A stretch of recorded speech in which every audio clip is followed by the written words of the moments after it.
Hey everyone, welcome back to the channel. Today we're heading to the most action-packed park at Walt Disney World, Disney's Hollywood Studios. This park is where you don't just watch the movies, you live them. From classic Hollywood theming to Star Wars battles and thrilling drops, Hollywood Studios has become the go-to park for adrenaline junkies, families, and movie lovers alike. And in this video, I'm going to rank every single ride in the park, starting from the ones you might want to skip and building all the way up to the absolute crown jewel that no trip to Hollywood Studios is complete without. Along the way, I'll also share some hidden details and insider touches Imagineers added that you might not notice on your first ride. Little things that make Disney's rides so immersive and memorable. So let's dive in. Here is every ride in Disney's Hollywood Studios, ranked from worst to best. We're starting with alien swirling saucers in Toy Story Land. This is one of those rides that looks fantastic from the outside. Colorful lights, oversized toys scattered all around, and the adorable little green aliens at the center of it all. You board your rocket ship, get pulled into a swirling pattern, and zip around in a ride system that whips you from side to side. It's fun for younger guests, and the soundtrack adds energy with remixed versions of Toy Story music. At night, the ride really pops with neon lights and glowing effects, giving Toy Story Land a carnival-like vibe. But here's the truth. The ride itself is short, and it doesn't pack much punch compared to the other attractions in the park. The wait times can creep up because the land is so popular, and when you finally get on, it's over in less than 2 minutes. One hidden touch, though, listen closely to the music. There are different intergalactic remixes of Toy Story songs like You've Got a Friend in Me. Disney worked these in so that no two rides feel exactly the same musically, even though the ride layout never changes. At the end of the day, it's fun for the kids, but for thrill seekers and those short on time, it's an easy skip. Next on the list is Star Tours.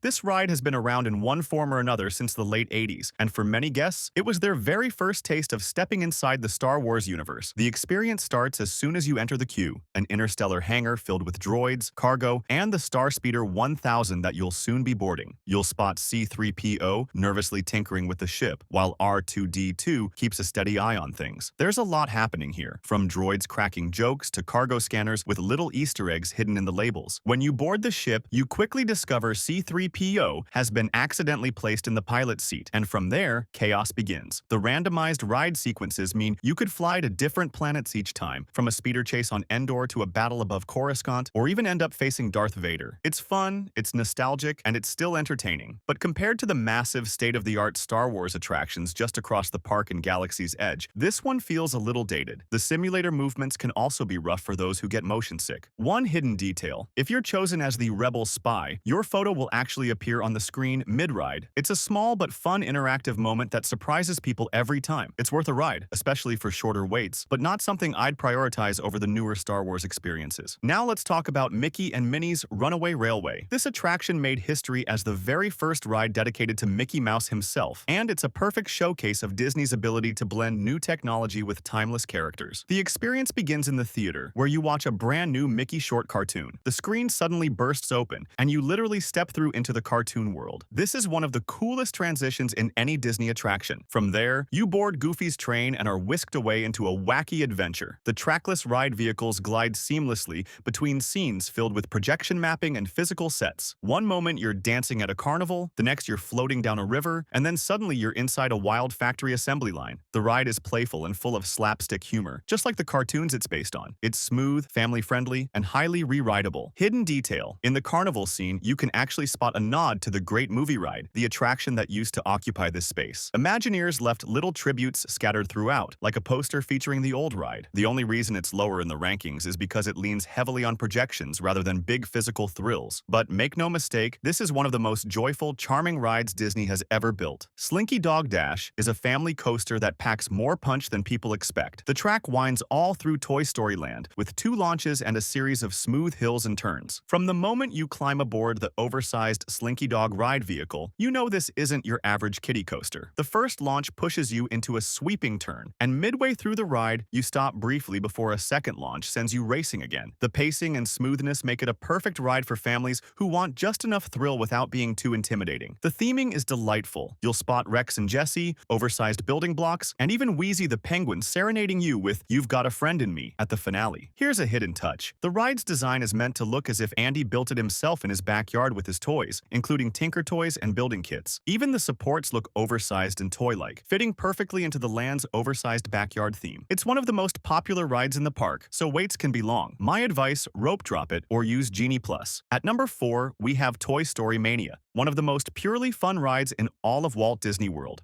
You board a carnival-themed vehicle, put on 3D glasses, and spin through a series of interactive midway games hosted by the Toy Story characters. The shooting mechanics are simple but addictive. You'll fire darts, toss rings, and break plates in rapid-fire mini-games. At the end, you see your score and how you stacked up against your friends or family. The ride's re-rideability is its biggest strength. No matter how many times you've been on it, there's always the drive to do better, beat your high score, or prove you're the sharpshooter in your group. Hidden detail. Pay attention to the cue. Mr. Potato Head is one of the most advanced audio animatronics Disney has ever created. He can actually remove and replace his own ear during the pre-show, which is still mind-blowing to watch.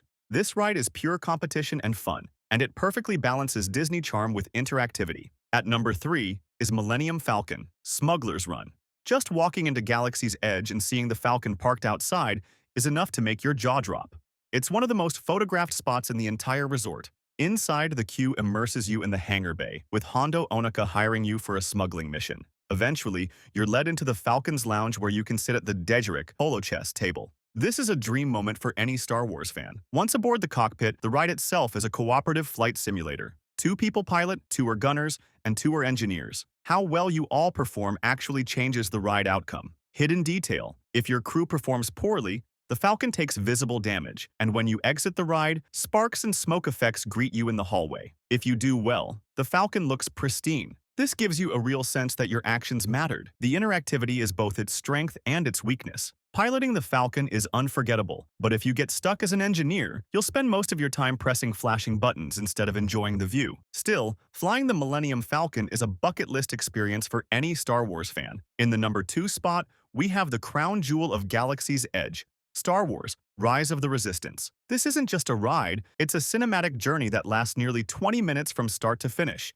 You start in a Resistance base, where Rey briefs you on your mission. Then you board a transport ship with Poe Dameron providing escort. But in a jaw-dropping moment, you're captured by the First Order. When the doors open, you step into a massive Star Destroyer hangar, complete with a legion of stormtroopers standing at attention. From there, you're herded into a prison cell, only to be rescued by the Resistance. You board a trackless ride vehicle that weaves through massive sets, dodging blaster fire, sneaking past towering AT-AT walkers, and even coming face-to-face with Kylo Ren himself. Hidden detail. When you're on the Star Destroyer, pay attention to the officers.